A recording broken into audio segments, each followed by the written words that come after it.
자, 그러면 우리가 다음으로 배워볼 주제는 바로 인도입니다. 인도는 우리가 앞서서 4대 문명의 한 가지 문명이 시작했던 그런 나라이기도 합니다. 그죠? 그러면 그 4대 문명 이후의 역사에 대해서 이제 살펴보도록 하겠습니다. 인도는 이 지도에서 보면 이 노랗게 색칠한 부분에 해당하는 그런 나라고요. 자, 이 지역의 역사 보도록 하겠습니다. 당시 이제 4대 문명에 대해서 조금 기억을 되살려 보면은 원래 드라비다족들이 거기에 도시 문명, 하라파 이런 데다가 도시 문명을 건설해서 잘 살고 있었는데 그 지역에 아리아인들이 이주해 오기 시작하면서 이 지역의 주인공은 이제 아리아인으로 바뀌었다. 그러면서 그들이 어떤 무기를 가지고 왔다라고 했는데 철제 무기, 철제 농기구 이런 걸 가지고 왔다고 했습니다. 그래서 이 인도의 겐지스강 유역에 이제 철기 문화가 들어오게 되면서 이제 전쟁이 활발하게 일어나기 시작해요. 그래서 정복 전쟁이 활발하게 일어나게 되고 이제 생산력도 올라가다 보니까 자연스럽게 상업도 발달을 하고 있었어요. 자, 이러한 상황에 당시에 이제 전쟁이 활발해지면서 정치와 군사를 담당하고 있었던 카스트인 크샤트리아 세력하고 상업 발달이 되니까 실제 이제 생산해내는 계층이었던 바이샤 세력이 성장을 하게 돼요. 이들이 성장하는 게 굉장히 자연스러웠고 그로 인해서 얘네들이 성장을 하게 되니까 이전의 체제에 대해서 불만을 갖게 된 겁니다. 이전의 체제가 뭐다? 카스트제. 브라만 중심의 카스트 사회에 대한 크샤트리아랑 바이샤의 불만이 점점 커져가고 있는 상황이었어요. 이러한 상황에서 만들어진 종교가 바로 불교이고요. 불교 만든 사람은 고타마 시타르타. 이거는 역사 시험에서 빵점 맞아도 이건 알아야 돼요. 불교 만든 사람은 고타마 시타르타다. 다른 말로 하면 석가모니라고도 한다고 했습니다. 자, 그럼 불교의 교리는 뭐냐? 욕심을 버리고 올바르게 수행한다면 우리는 해탈할 수 있다. 이런 것을 주장하게 되고요. 그리고 불교에서도 중요시 여겼던 게 바로 평등입니다. 평등. 그러니까 불교는 카스트제의 신분제도에 대해서는 반대한 거예요. 그리고 자비로워야 된다. 이런 걸 강조를 합니다. 그렇게 되니까 야, 카스트제 그거 반대. 평등해야 된다라는 걸 강조를 하니까 이 크샤트리아랑 바이샤가 이 불교를 굉장히 좋아했어요. 그래서 이들에 의해서 굉장히 환영받았던 종교가 불교입니다. 자, 그리고 이렇게 불교가 성립되는 이런 상황에서도 인도 지역은 작은 도시국가들로 쪼개져 있었어요. 이렇게 분열되어 있던 이 인도 지역을 최초로 통일한 왕조가 있었으니 바로 마우리아 왕조입니다.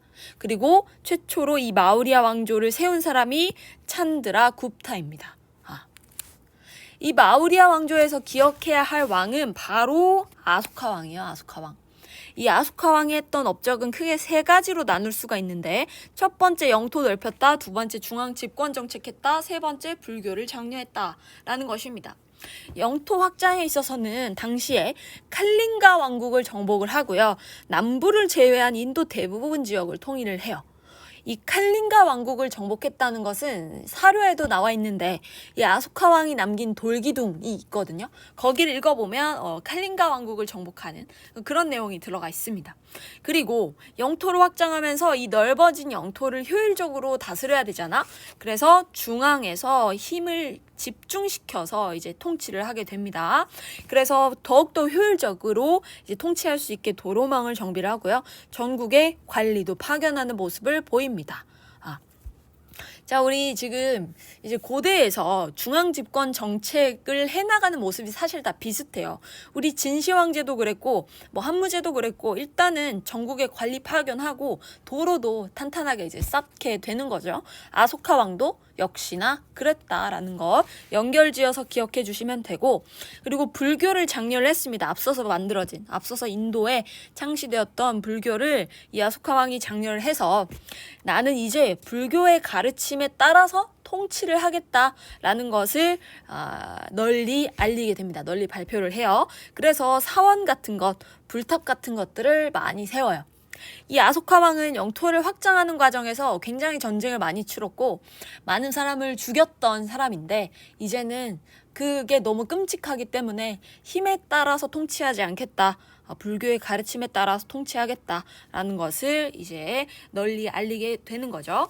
이거는 돌기둥이라는 사료가 우리 교과서에 있었어요. 그거 보시면 되고, 그리고 이때 아소카왕 때 상좌부 불교라는 게 발달을 해요. 상좌부 불교. 이 상좌부 불교는 개인의 해탈을 중요시하는 그런 불교였는데, 이 상좌부 불교는 동남아시아로 전파가 되는 모습을 보인다라고 설명을 드렸습니다. 자, 이런 마우리아 왕조는 아소카왕, 강력한 왕권을 가지고 있었던 아소카왕이 죽고 나서 점점 쇠퇴를 하다가 결국 멸망을 하고요. 이 인도 지역은 다시 분열이 되게 됩니다. 자, 이런 분열된 인도를 다시 통일했던 나라가 어디냐면 이 쿠시안 왕조입니다. 쿠시안 왕조. 이 쿠시안 왕조를 세운 민족은 이란 계통의 유목민들이었고요. 인도 북부를 다시 통일하면서 이 쿠시안 왕조가 세워져요. 여기서 기억해야 할 왕은 카니슈카 왕. 이 카니슈카 왕은 간다라 지방을 중심으로 영토를 넓히게 되고요. 간다라 지방이 어디냐면 인도의 서북부 지방입니다. 서북부 지방. 자, 이 카니슈카 왕은 역시 이 인도 지역에서 많은 사람이 믿고 있던 불교를 장려를 합니다. 그래서 사원이랑 탑 같은 거 여러 곳에 세워주면서 야, 불교 믿어라 이렇게 장려를 하고요. 이 쿠시안 왕조 때 발전했던 것은 대승불교입니다. 대승불교. 이 대승불교는 대중을 구제하는 데 관심이 많았어. 개인의 해탈보다는 많은 사람들을 구제해야 된다. 이게 대승불교인데 이게 쿠시안 왕조 때 발전을 했고 이 대승불교는 동아시아로 전파가 됩니다. 즉 중국이나 뭐 우리나라 쪽으로 전파가 된다라는 것 기억해 두시면 되겠고 쿠시안 왕조에서 제일 중요한 게 뭐냐면 바로 이 간다라 양식입니다. 간다라 양식. 간다라 양식은 원래 있었던 인도 문화랑 헬레니즘 문화가 섞인 문화를 간다라 양식이라고 합니다. 이 헬레니즘 문화 어디서 나온 거냐면 알렉산드로스 제국에서 나온 것이라고 우리 배웠었어. 그래서 이게 왜 간다라 양식이 왜 만들어지냐, 왜 이게 인도 문화랑 헬레니즘 문화랑 합쳐지냐라고 물어본다면, 자, 이 인도 지역까지 알렉산드로스 대왕이 원정을 온 적이 있어요. 멀리 원정을 온 적이 있어서 그때 이제 알렉산드로스 제국의 사람들과 함께 왔을 거 아니야. 군인들과 함께 왔을 거 아니야. 근데 그들이 이제 그리스 조각상 같은 걸 갖고 온 거야. 그걸 인도인들이 본 겁니다. 설명을 드렸었어요. 자, 그리고 인도인들은 굉장히 충격을 받았어. 어떻게 신의 모습을 저렇게 조각상으로 표현을 할 수가 있는가? 왜 충격을 받았냐면 초기 불교에는 이 부처님을 직접적으로 조각상으로 만들지 않아요. 왜? 그렇게 표현하는 건 굉장히 불경스럽다. 굉장히 예의 있지 못한 행동이다 라고 생각을 했기 때문에 부처님을 어떻게 표현을 하냐면 보리수 아니면 수레바퀴로 표현을 했는데 굉장히 상징적으로 표현을 했는데 그리스 조각상을 접한 후에는 인도인들도 이제 불상 제작을 시작하게 되고요.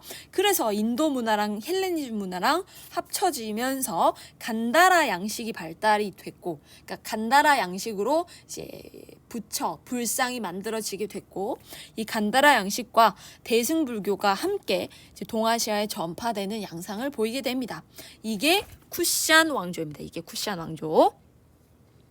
자, 그 다음 인도에 열렸던 왕조가 어디냐면 바로 굽타 왕조입니다.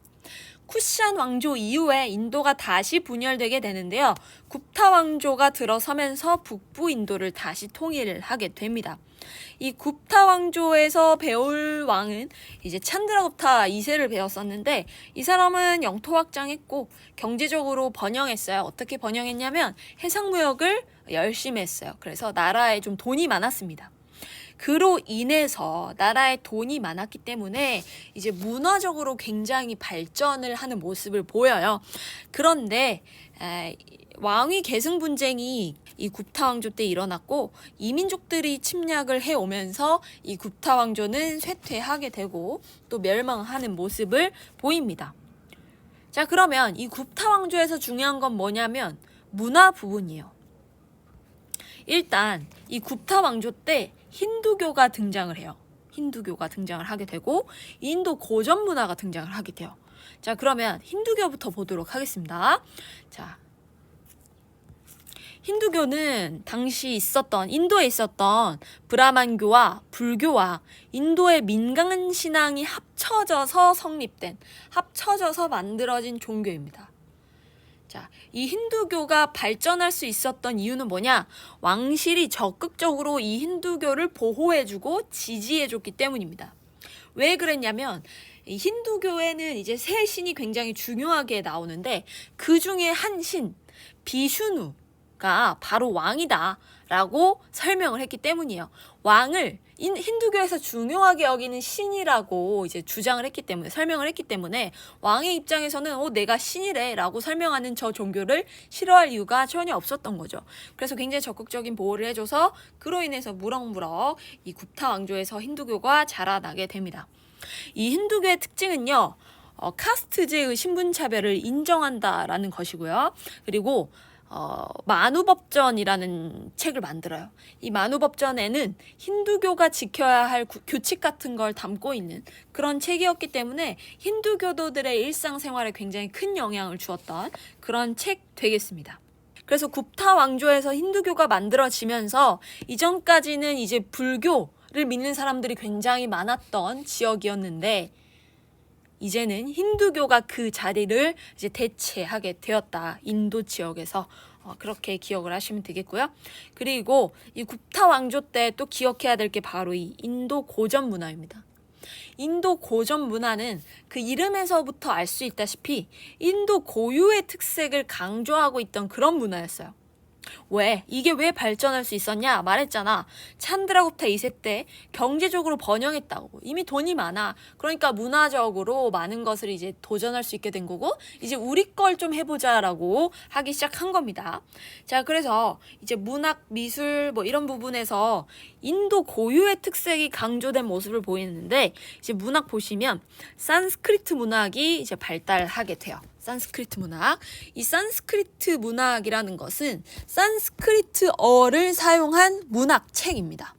산스크리트어는 브라만 계급의 언어였는데 이게 인도의 공용어가 되면서 이 산스크리트어로 그러니까 자신들의 국어로 문학을 쓰기 시작한 거예요. 그래서 대표적인 작품이 마하바라타, 라마야나 이런 책이 있습니다.